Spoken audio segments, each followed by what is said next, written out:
What can we expect from China markets today, especially after we saw that sudden late market rally yesterday?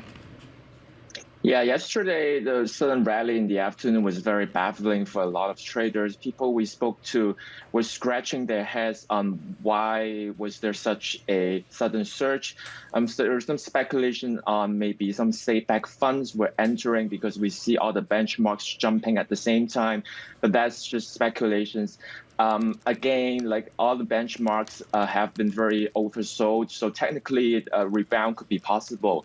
And amid the market gloom, we are seeing, China's economic is slowing down, but then we are also seeing some bright spots in certain pockets of the sector. For example, Chinese consumers, they're not spending on big ticket items like autos or home appliances, but they're spending a lot on restaurants and domestic traveling. So we are seeing those shares tied to those sectors really outperforming the broader market. So, the broader mood is quite gloomy, but then we're still seeing some pockets of strength there.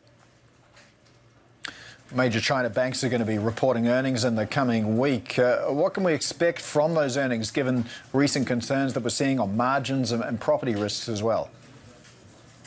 Exactly. So some analysts are saying the second quarter net interest margins could see some small improvement from the first quarter, but overall, the margin pressure is still there.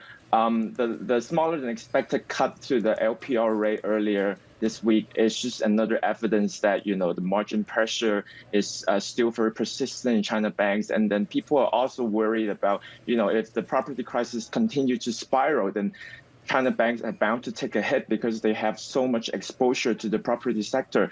So, all in all, people are still very worried about the asset quality and also the ongoing margin pressure at China banks. So those will be carefully watched by investors and traders in their upcoming earnings reports.